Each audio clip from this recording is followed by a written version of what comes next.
Ada beberapa kejadian manusia itu lahir dengan punya ekor seperti hewan atau binatang.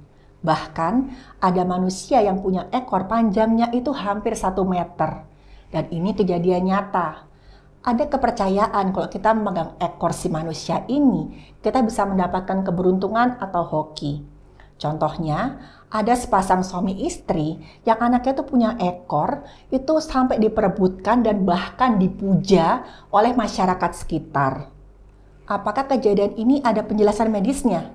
Dan bagaimana contoh nyata kasus manusia yang berekor ini? Akan saya jelaskan di video saya.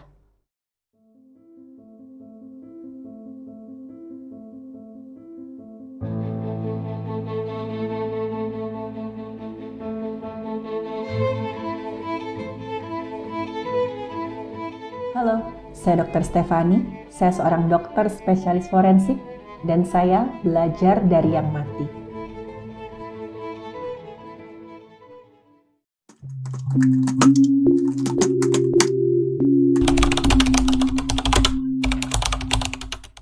Cerita ini berawal dari ada sebuah rumah di sebuah desa. Rumah itu diisi oleh ada sepasang suami istri. Mereka ini lagi menantikan kelahiran anak pertamanya. Waktu anak laki-laki ini lahir, sebenarnya sih nggak ada, ya anaknya ini lahirnya sehat, juga ya menangisnya spontan. Tapi pada saat si dukun bersalinnya ini ngangkat anak ini, dia ngeliat di bagian punggung anak ini ada ekornya. Nah, dukun beranaknya ini kaget. Dia bilang, wah kok anak ini ada ekornya? Ini pasti anak sakti ini anak titisan dewa. Dan dengan cepat cerita tentang anak sakti yang punya ekor ini menyebar ke seluruh desa. Penduduk di desa itu berbondong-bondong datang ke rumah itu untuk melihat bayi yang punya ekor ini. Nah, si ibu ini ya sebenarnya antara senang dia punya anak pertama, tapi dia juga khawatir. Karena orang desa ini kok kayaknya ya penasaran banget sama bayinya. Mereka selalu bilang, saya mau lihat ekornya. Dengan terpaksa dikasih lihat. Sampai ada salah satu warga yang bilang, wah saya tahu ini pasti titisan dewa. Coba kita pegang ekornya, pasti membawa keberuntungan. Dan sejak hari itu di yang namanya desa tersebut dibilang, kalau misalkan kita ada permintaan, kita mau panen kita berhasil, ya kita pegang aja ekor anak itu. Dan setiap hari ada saja orang yang datang ke tempat si bapak dan ibu ini, sekedar untuk memegang ekor anaknya. Semakin hari itu semakin banyak orang yang berdatangan bahkan dari luar desa. Nah si ibu ini tuh lama-lama cemas. Kok lama-lama nih anak saya kayak dikultuskan ya? Kayak dianggap separuh dewa. Ini kan sudah nggak bener. Apalagi ya nggak jarang orang-orang itu kan nggak jelas dari luar, dari ladang. Kadang tangannya masih kotor. Mereka megang ekor anaknya. Anak ini jadi sering sakit-sakitan. Ya kadang kena flu, kadang diare.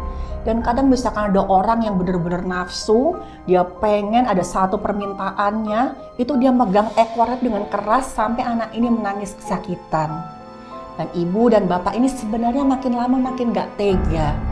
Tapi mereka juga gak berdaya karena orang-orang yang datang ini kan lebih banyak. Kalau mereka stop, takutnya malah mereka kena marah. Akhirnya, suatu malam si ibu ini bilang ke bapaknya, Pak, ini gimana? Anak kita ini udah dianggap separuh dewa, sudah diberhalakan. Ini kan sudah nggak benar. Aku juga nggak tega ngelihat anak kita ini tuh selalu nangis, ketakutan, lihat orang-orang cuma megangin ekornya aja. Si ibu ini kemudian ngasih saran, gimana kalau anak kita ini kita ungsikan diam-diam.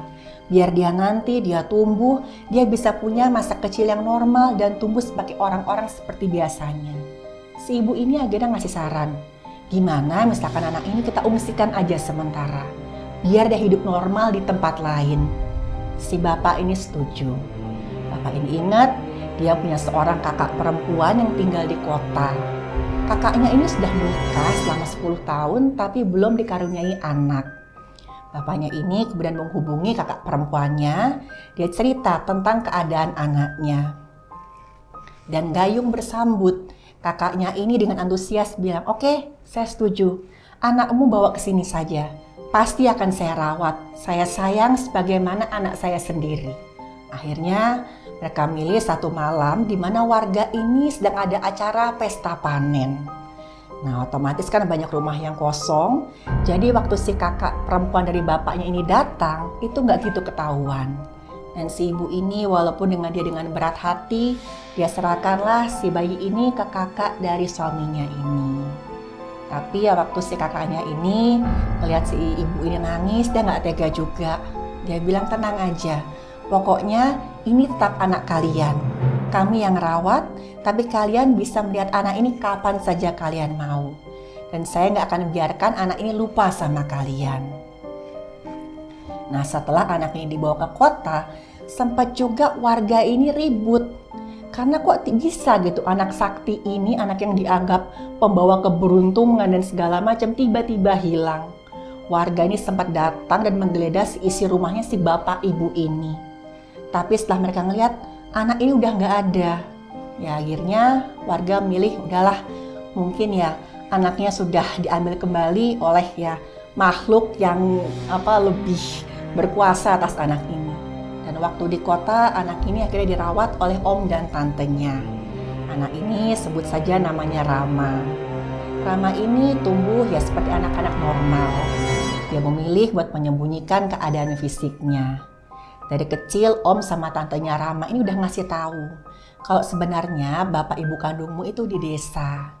Mereka itu terpaksa menyerahkan kamu ke kami untuk kami rawat karena saat kamu lahir, orang-orang desa itu memperlakukan kamu tuh dengan berbeda.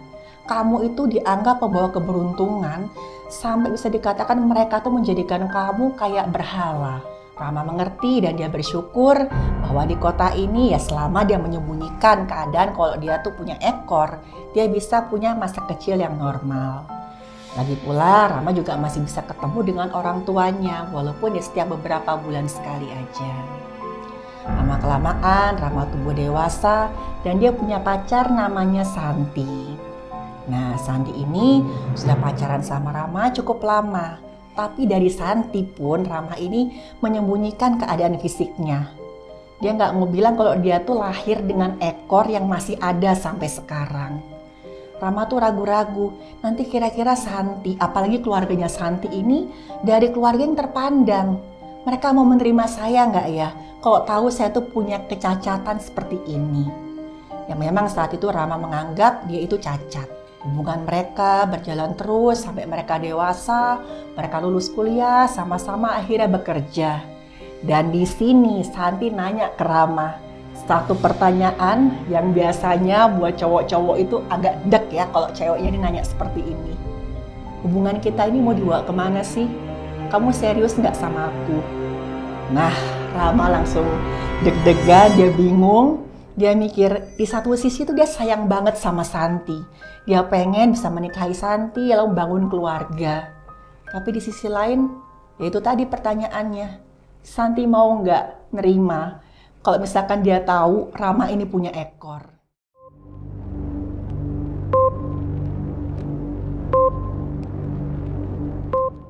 Suatu hari ada laki-laki namanya Julius, umurnya 25 tahun. Dia datang ke instalasi gawat darurat.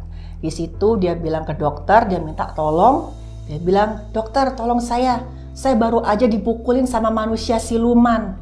Waktu mendengar ini, dokter sama susternya tuh pada kebingungan loh. Ini orang mabuk atau gimana? Dokter sama suster ini akhirnya berusaha menenangkan si Julius ini.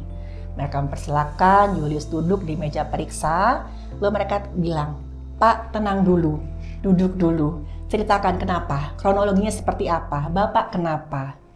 Julius ini mulai cerita.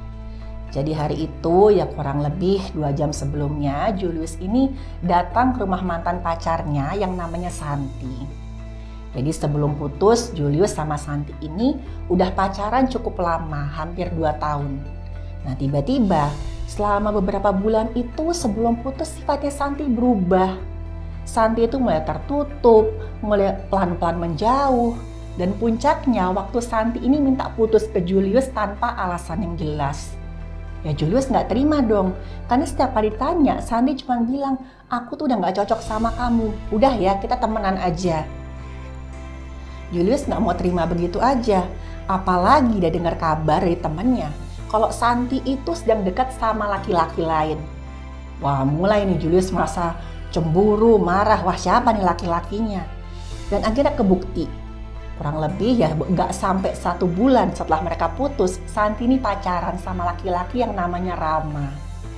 Julius makin marah, dia nuduh nih, pasti dia Rama ini udah dekatin pacarku, sementara pacarku ini masih sama-sama aku. Dihasut kayak gimana sih Santi ini sama si laki-laki ini?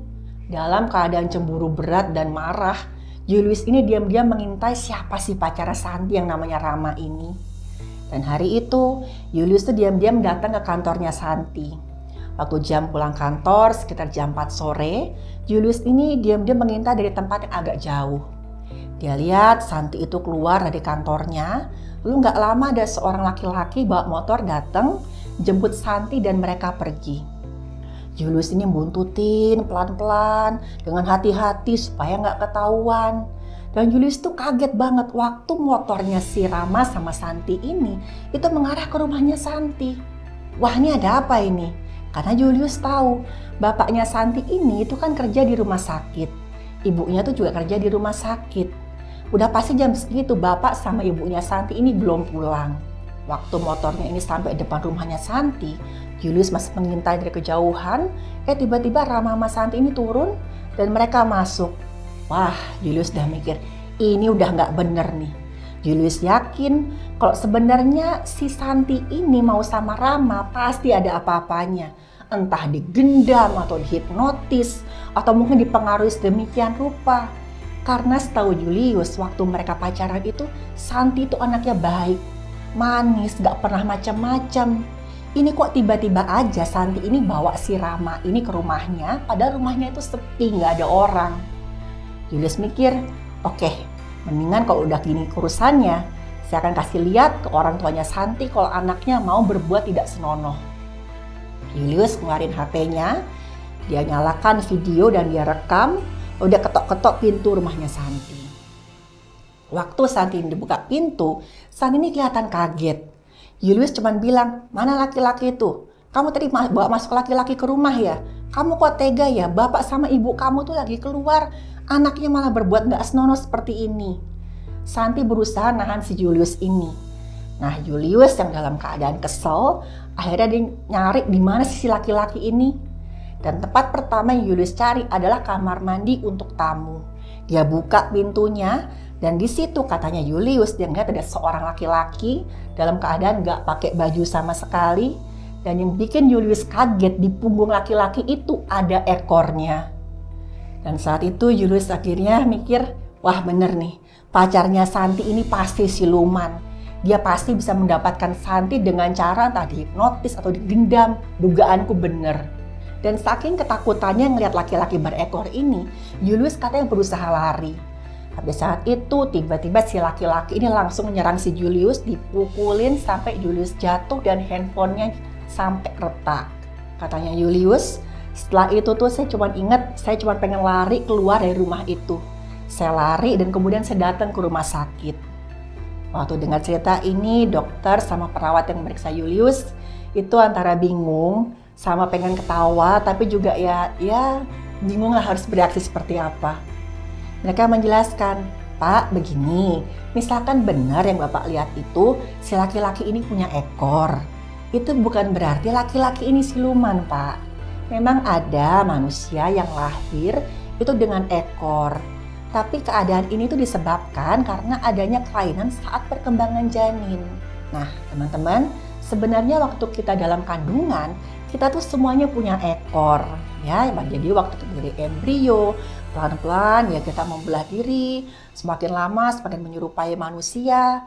Di bulan ke-4 sampai ke-6 kita tuh punya ekor. Nah, tapi ya bagi sebagian besar orang di akhir bulan ke-6 ini ekornya ini hilang. Nah, tapi ada juga entah karena kelainan genetik atau pengaruh obat tertentu, itu ekornya tetap ada. Nah, kelainan ini cukup jarang juga terjadi, biasanya ya 1 dibanding 1 juta kelahiran normal. Nah, manusia yang lahir dengan ekor ini, kok diperiksa ekornya itu ada 2 jenis. Ada cauda perfecta atau ekor sejati. Jadi waktu ekornya ini memanjang, waktu difoto entah dengan MRI, CT scan atau mungkin di ronsen, kelihatan ada tulang belakangnya ikutan memanjang. Nah, ada juga yang itu cuma ada jaringan tanpa tulang belakang. Ini disebut dengan cauda imperfecta, ekor yang tidak sempurna. Sebenarnya keberadaan ekor ini itu nggak berbahaya. Misalkan nggak mengganggu kegiatan sehari-hari, nggak ada gangguan saat berjalan, atau mungkin berkemih, atau buang air besar, atau pencernaan lainnya, itu nggak masalah.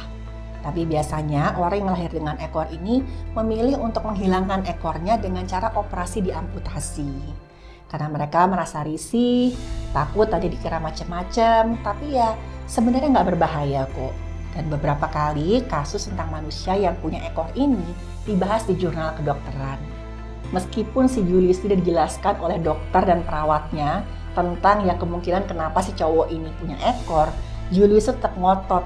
Enggak dokter, saya percaya dia tuh siluman. Buktinya, saya akan dipukul sama dia. Sekarang ini saya luka berat di dokter, coba dilihat. Tenaganya tuh kuat banget, lebih dari manusia pada umumnya. Saya tuh sampai kayaknya kepala saya tuh mau pecah. Tapi saat dokternya ini meriksa, ternyata Julius ini cuman ada memar di hidung dan lecet sedikit di bagian bibir. Nah tapi lucunya Julius terus-terusan teriak-teriak kesakitan. Udah kayak ya anak yang baru jatuh terus nangis hampir tantrum gitu. Julius bilang, ini mata saya tuh pandangannya kabur, hidung saya ini kayak juga retak dan segala macam keluhan yang sebenarnya sih nggak masuk akal. Akhirnya buat membuat si Julius ini yakin kalau lukanya itu sebenarnya nggak separah yang dia kira, dokter ini merujuk ke dokter spesialis mata untuk ngelihat gimana sih bagian matanya ini. Dan benar aja, hasil konsultasi ke dokter spesialis mata, waktu dicek bagian bola matanya itu sama sekali nggak ada kelainan, masih normal. Nah tapi waktu Julius ini diminta untuk tes ketajaman penglihatan, ya kayak waktu teman-teman misalkan mau cek minus mata, Julius tuh kelihatan banget pura-pura dia nggak bisa ngelihat. Dia bilang, pokoknya pandangan saya kabur, saya nggak bisa ngelihat. Udah saya nggak mau tes-tes lagi, saya takut saya buta. Nah sebenarnya sih teman-teman ya, kejadian kayak gini itu bukan sekali dua kali terjadi. Kadang-kadang misalkan korban penganiayaan yang dia tuh kesel banget sama pelakunya, dia tuh pengen pelakunya tuh dihukum seberat-beratnya. Dia pengen menunjukkan kalau penganiayaan yang dilakukan oleh si pelaku ini penganiayaan berat. Saya tuh sampai luka-luka seperti ini, keluhan saya seperti ini. Tapi waktu dokter memeriksa, kemudian mencatat dan juga menganalisis hasil pemeriksaannya Julius, ya bagaimanapun juga didapatkan kalau Julius ini luka ringan. Karena luka-luka lecet itu nggak mengganggu kehidupan sehari-harinya Julius. Julius masih ngotot, dia bilang, dokter tulis lukanya luka berat. Lihat nih, apa hidung saya seperti ini. Saya tadi juga waktu dites sama dokter spesialis mata, pandangan saya tuh kabur terus. Dokternya untungnya masih sabar ya teman-teman, dia jelaskan, Bapak sekarang seperti ini. Tadi kami sudah melakukan pemeriksaan, bahkan sampai kami konsul ke spesialis mata. Nggak ada kelainan di tempat lain, Pak. Panca indera Bapak masih bagus kok. Ini tuh yang kami tulis di sini adalah hasil pemeriksaan yang objektif.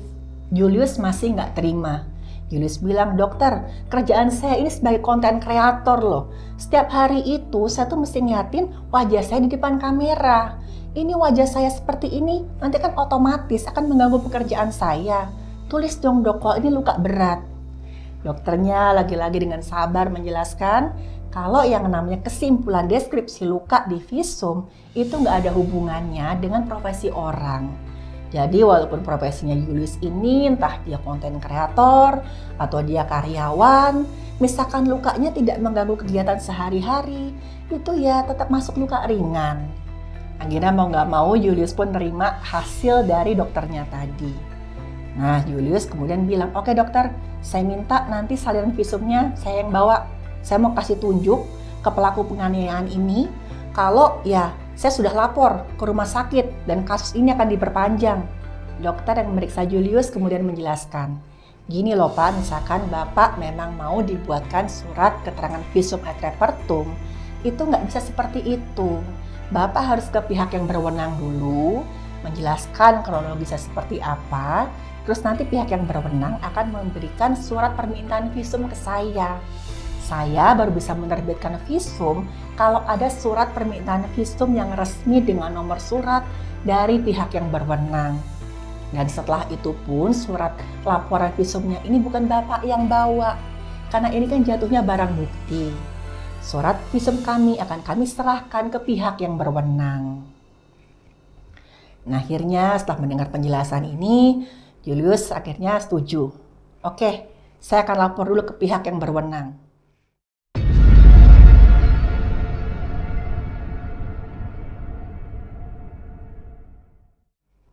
Julius kemudian ngelaporin kejadian ini ke pihak yang berwenang. Ditemani oleh 2 orang petugas, Julius ini mendatangi rumahnya Santi dengan maksud ingin minta Santi untuk ngasih tahu di mana rumahnya Rama. Rama diminta datang ke pihak yang berwenang. Tapi waktu Julius ini datang ke rumahnya Santi, dia ketok-ketok pintu. Yang bukakan pintu itu adalah bapaknya Santi. Dan Julius lihat di ruang tamu, di situ ada ibunya Santi, ada Rama dan juga ada Santi. Nah, ngelihat ada Rama, emosinya Julius ini naik lagi. Dia kembali teriak-teriak, dia bilang, "Oh, masih di sini ya kamu ya? Om, orang itu orang jahat om. Dia tuh siluman. Anak om si Santi ini sudah digendam, dihipnotis sama si cowok itu." Dan bapaknya Santi mendengar Julius ini teriak-teriak, dia marah.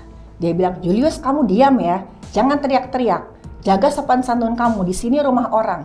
Kalau kamu mau bicara, masuk ke dalam, kita bicara baik-baik."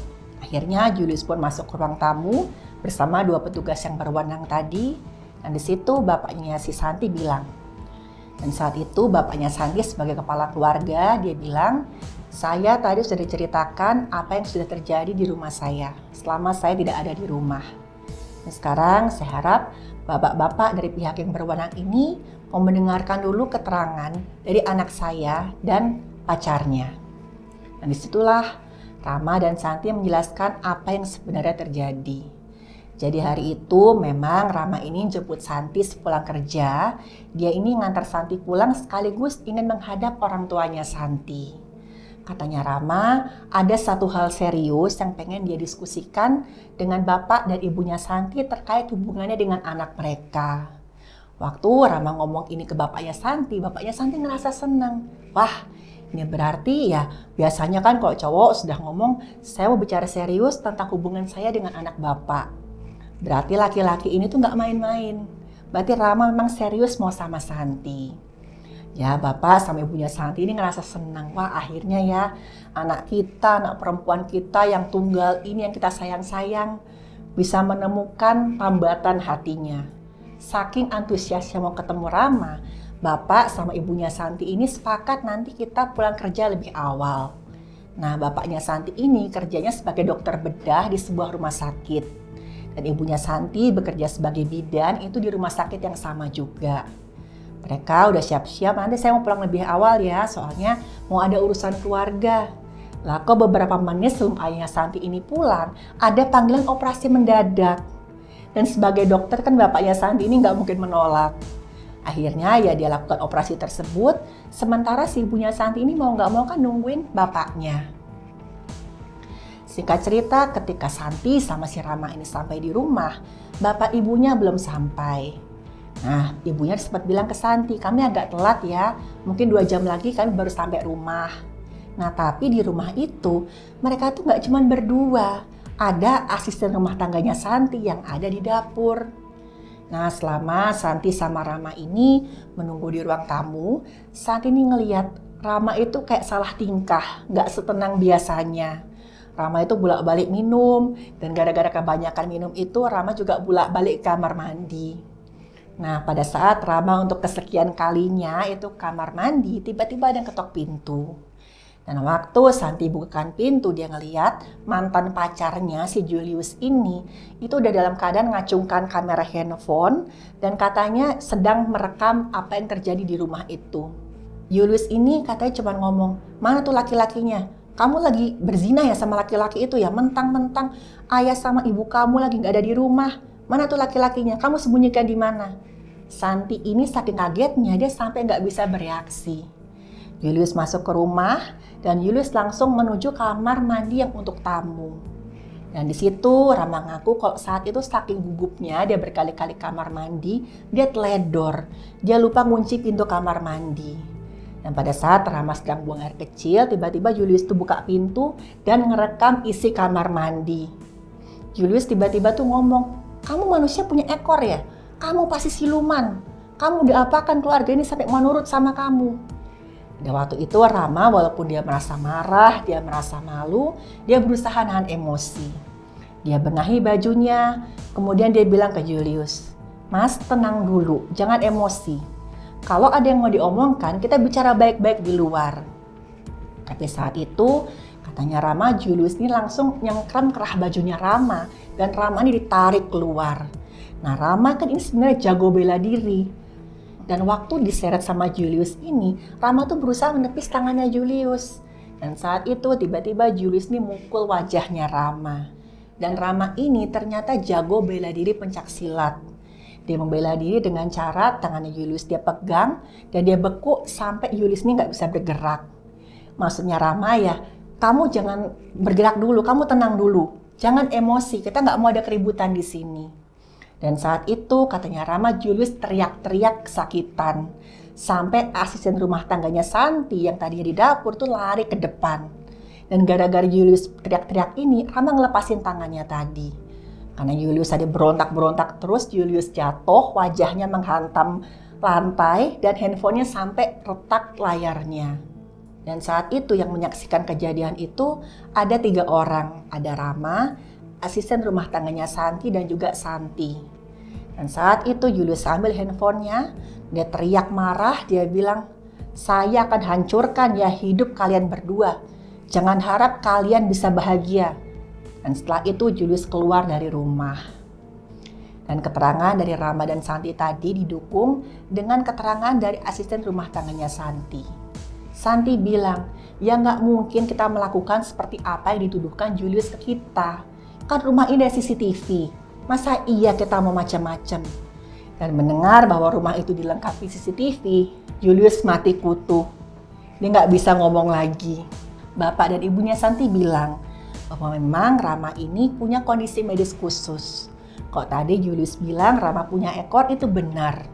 Dan Rama sendiri itu pernah memeriksakan badannya ini ke dokter. Dan waktu itu, waktu Rama menghadap bapak ibunya Santi, dia sudah bawa ya salinan hasil periksa dan juga hasil CT scan. Dari situ kelihatan ekornya Rama itu ya ekor yang termasuk jenis kedua tadi, yang nggak ada tulang belakangnya. Rama juga itu ngasih tahu ke bapak ibunya Santi, keadaan fisik saya itu seperti ini. Ini hasil periksanya, ini keterangan dokternya. Saya serius mau melamar anak bapak dan ibu. Saya harap ya niat saya ini bersambut baik, tapi untuk keputusan terakhir saya serahkan kepada bapak dan ibu. Dan karena orang tuanya Santi ini memang punya latar belakang medis, mereka tahu kalau ini tuh bukan berarti Rama ini punya satu ya abnormalitas yang membahayakan anak mereka. Mereka tetap menerima Rama apa adanya. Karena selama si Santi ini pacaran sama Rama, mereka lihat Rama ini anaknya tuh punya adab. Rama ini nggak pernah mau ngajak Santi ini keluar kota cuma berdua atau staycation ya istilahnya.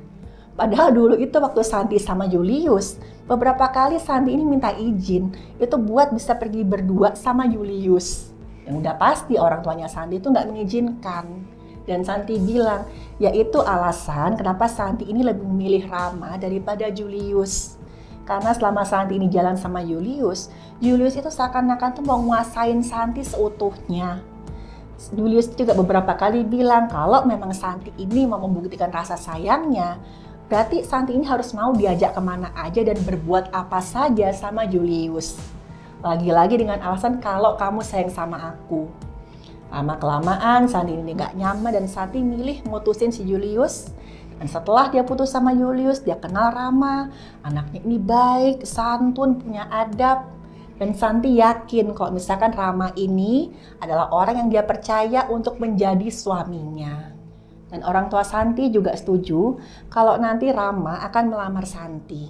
Orang tua Santi bilang, kami itu sebenarnya sudah ada feeling kalau waktu Santi ini pacaran sama Julius, Julius ini bukan orang yang baik.